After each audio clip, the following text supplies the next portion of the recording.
जाने वाली सभी वस्तुएं विप्रकोटि में है, इनमें पहले प्रेम हो। कैसे प्रेम हो महाराज? बाइक से चल रहे हैं, गौ मैया दिखाई पड़ गई, बाइक चलाते चलाते गौ मैया को सिर झुका के प्रणाम कर लिया, ये आचरण है।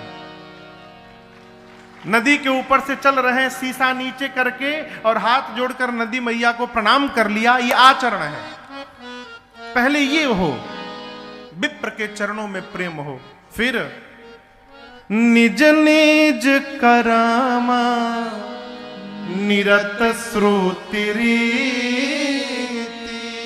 श्रुति रीति, वेद ने जिसको जो कर्म करने की आज्ञा दी है, अपने अपने कर्म का पालन करें।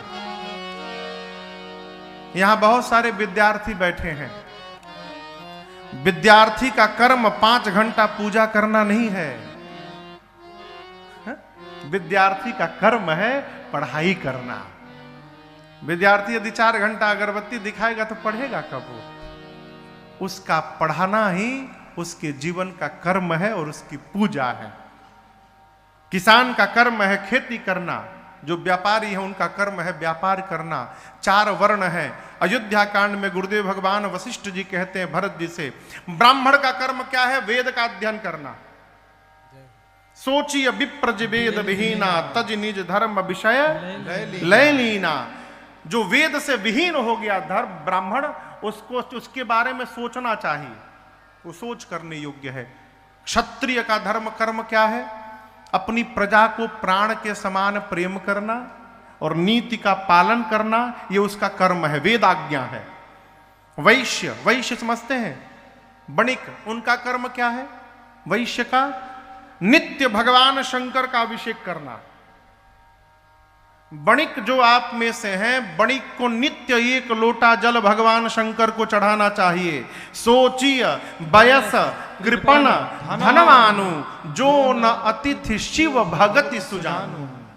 वैश्य को धनवान होने के साथ उदार होना चाहिए, कंजूस नहीं होना चाहिए, उदार होना चाहिए। अतिथि का सत्कार करना चाहिए और कर्म करके व्यापार करके जितना धनोपार्जन हो उसका दशांश निकालकर और उस 10% से परमार्थ करना चाहिए। ये वैश्य का कर्तव्य है। इसके बाद जो नीचे का वर्ण है सेवक, उनका है कि उनको सेवा करनी है। ये वेद ने सबको आज्ञा दी है। राम जी कहते पहले विप्र के चरणों में प्रेम हो, उसके बाद अपने अपने कर्म का पालन करते रहिए श्रद्धा से। ये करते करते, ये कर्म करते करते कहते हैं एहि कर फल पुनि विषय विरागा। इस कर्म का फल है कि जीवन के एक क्षण में आते आते जीव को सहज विषयों से वैराग्य प्राप्त हो जाएगा। और याद रखिएगा, जिस समय विषयों से उपरति प्राप्त हो जाए, समझ लीजिएगा कि हम आज जग गए हैं। यही जगने का प्रधान लक्षण है। जानिए तब ही जीव जग जाएगा। जो जग जाएगा माई बाप, वो परमार्थ में लग जाएगा। किस में लग जाएगा? हाँ, किस में लग जाएगा? जोर से नहीं बोल रहे हैं। अर्थ में नहीं लगेगा, परम अर्थ में लगेगा। परम अर्थ यानी परमार्थ। ये अर्थ है, ये परम अर्थ है। इतना ही अंतर है।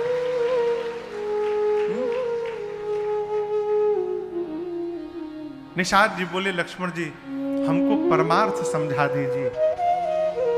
बोले लक्ष्मण जी परिभाषा तो बहुत बड़ी है, मैं आपको एक बात कहता हूं। सखा परम परमार्थ ए हो, सखा परम परमार्थ ए हो, मन क्रम बचना राम पद ने हो, मन क्रम बचन राम पद ने हो। राम ब्रह्म परमारथ रूपा। राम ब्रह्म परमारथ रूपा। अभिगत अलख अनादि अनूपा। अभिगत अलख अनादि अनूपा। अभिगत अलख अनादि अनूपा। अभिगत अलख अनादि अनूपा। लक्ष्मण भैया ने कहा सखा परम परमार्थ यही है कि मनसा वाचा कर्मणा रघुनाथ जी के चरणों में प्रेम हो जाए। क्यों? जिन राम जी को लेकर आप दुखी हुए हैं कि राम जी को दुख हो गया है, ये जीव नहीं है।